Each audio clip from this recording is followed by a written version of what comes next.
प्रिय भाई और बहनों, आज का शुभ संदेश के लिए आप सभी को हम स्वागत करते हैं। हे मेरे मन तू सदा धन्य कर यहोवा को, हे मेरे मन तू सदा।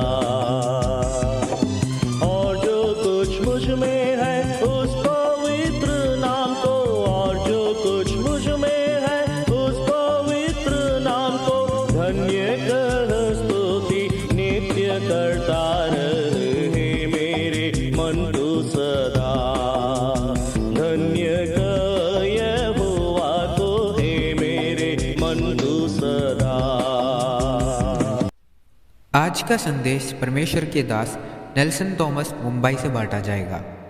प्रार्थना के साथ सुनिए। प्रभु की स्तुति हो। आज का मनन के लिए हम व्यवस्था विवरण 31वां अध्याय उसका 6 पद को पढ़ेंगे। ड्यूट्रोनॉमी 31 वर्स 6। तो हियाव बांध और दृढ़ हो, उनसे ना डर और ना भयभीत हो, क्योंकि तेरे संग चलने वाला तेरा परमेश्वर यहोवा है। वो तुझको धोखा ना देगा और ना छोड़ेगा। परमेश्वर अपनी बड़ी अनुग्रह में और दया में हम सबके जीवन में ये मदद किया एक नया साल 2021 में प्रवेश करने के लिए। ये बड़ी दया है। 2020 का हम स्मरण करते हैं। कितना समय संकट, कितनी परेशानी, कितना वेदना का एक साल रहा। हमारे कितने प्रिय लोग इस संसार छोड़कर चले गए। लाखों लोग बीमार, कष्ट और क्लेश के बीच में रहा, अभी भी रह रहा है। इसके बीच में परमेश्वर ने बड़े अनुग्रह और दया के वजह से हमें एक नया साल का शुरुआत पर लेकर आया है। इस साल का जीवन कैसा रहेगा?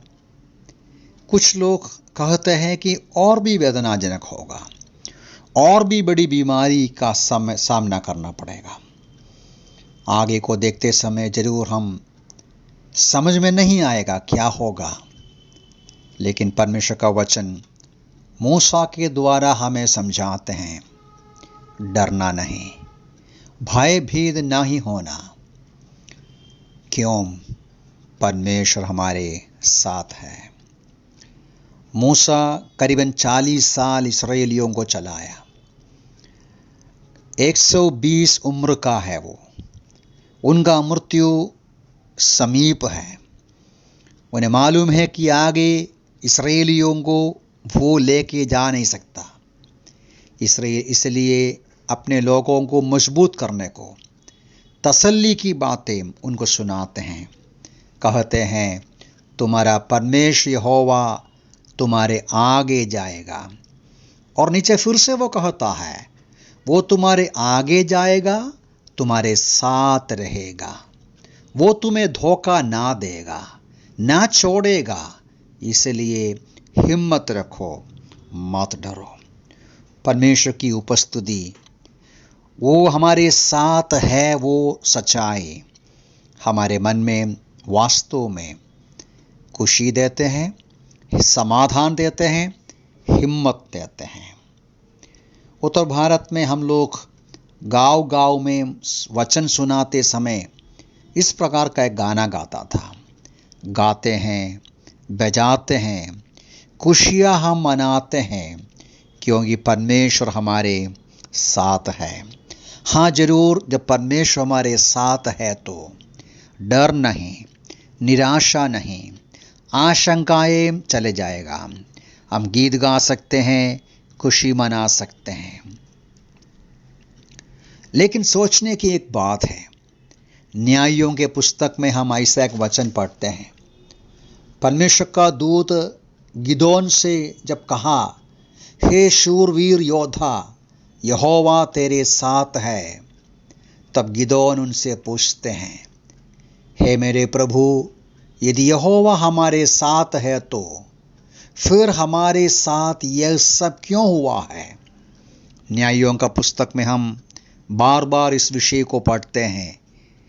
इस्राएली लोग पाप किया, परमेश्वर के इच्छा के विरुद्ध में कार्य किया, परमेश्वर की उपस्थिति उनसे दूर गए।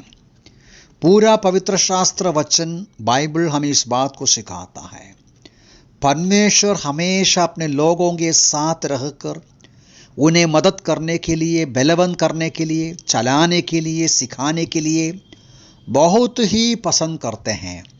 लेकिन जब वे पाप करते हैं, जब वे बुराई करते हैं, जब वे परमेश्वर के इच्छा के विरुद्ध बलवा करते हैं, परमेश्वर का अनुग्रह, आशीर्वाद से वे वंचित होते हैं।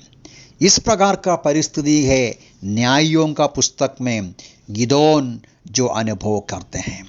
प्यारे भाई बहनों, पवित्र शास्त्र बाइबल हमें बताते हैं, हम भी कामना करते हैं, हम प्रार्थनाएं करते हैं, हम बहुत प्रकार के आध्यात्मिक कार्य करते हैं कि हमारे साथ सचमुच में परमेश्वर रहे, हमारे संकट से, परेशानियों से बचाएं। लेकिन हमें नहीं भूलना, जब तक हमारे अंदर पाप रहेगा, जब तक हमारे अंदर गंदगी रहेगा, जब तक हमारे जीवन में बुराइयां रहेंगे, परमेश्वर की उपस्थिति हम पा नहीं सकता है। यहूदी लोगों को ही परमेश्वर ने यशायाह के द्वारा ऐसा कहा, यहोवा का हाथ ऐसा छोटा नहीं कि उद्धार नहीं कर सके, ना ही उसका कान ऐसा बहरा है कि सुन न सके, परंतु तुम्हारे अधर्म के कामों ही तुम्हें तुम्हारे परमेश्वर से अलग कर दिया है। मेरे प्यारे भाई बहनों, अंदाज करना काफ़ी नहीं, पुस्तक में, घर में, पेपर में लिख कर रखना काफ़ी नहीं, परमेश्वर के आशीर्वाद और मदद के लिए केवल धर्म का रीति रिवाज करना काफ़ी नहीं, जांचना है सचमुच में प्रभु की उपस्थिति हमारे साथ है। पाप, दुष्कर्म, झूठ, क्रोध, वायर, कितने प्रकार के अंधकार के काम, गंदे काम हृदय के अंदर शब्दों में, कार्यों में रखते हुए परमेश्वर मदद करेगा बोलेगा तो वो केवल अंदाज है, वो केवल हमारी आशा है। जब नया नियम में आते हैं, प्रभु यीशु मसीह का जन्म के समय में मत्ती रे सुसमाचार पहला अध्याय उसका 23वां पद में मत्ती यशायाह का वचन को कोट करके कहते हैं, यीशु मसीह का जन्म के बारे में कहकर ये बताते हैं, देखो ये सारा कार्य, यीशु का जन्म, जो वचन नबी के द्वारा कहा था वो पूरा हो। कौन सा वचन है वो यशायाह का वचन है, एक कुंवारी गर्भवती होगी, वो एक पुत्र को जन्म देगी और उसका नाम इमानुएल रखा जाएगा, जिसका अर्थ है परमेश्वर हमारे साथ है। देखिए, यीशु मसीह का जन्म के द्वारा परमेश्वर की उपस्थिति सचमुच में मनुष्य जाति अनुभव कर सकते हैं। दूसरे शब्दों में, आपको और मुझे मदद करने के लिए, आपको और मुझे चलाने के लिए, सिखाने के लिए, आपको और मुझे हमारे संकट से, परेशानियों से बचाने के लिए, परमेश्वर हमारे साथ होने के लिए हमारा रूप लेकर, हमारे शरीर लेकर इस संसार पे यीशु मसीह आया, हमारे लिए कलवरी पहाड़ पर मृत्यु का दंड उठाया। यीशु ने कहा, देखो मैं जगत के अंत तक, युग के अंत तक मैं तेरे साथ हूँ। प्यारों, आज हम यीशु मसीह के द्वारा परमेश्वर की उपस्थिति को अनुभव कर सकते हैं। एक ही मार्ग है, पापों को कबूल करना, हमारे लिए क्रूस पर मृत्यु सहा हुआ यीशु मसीह को हृदय में स्वीकार करना और उसके संग संग जीना, पवित्रताई के साथ, अलगापन के साथ, उसके लिए जीवन बिताना। ऐसा है तो ये साल, नया साल, परिस्थिति कैसा भी हो, परमेश्वर की उपस्थिति हम जरूर अनुभव करेंगे, उसके द्वारा शांति, समाधान अनुभव करेंगे। ऐसा है तो डरने का जरूरत नहीं, भयभीत होने का जरूरत नहीं। ये परमेश्वर, हमारा परमेश्वर सदा सर्वदा हमें चलाएंगे। इस नया साल में इस महान परमेश्वर की उपस्थिति और अनुग्रह को अनुभव करने के लिए प्रभु हम सबको सहायता करें। प्रभु के नाम की महिमा हो।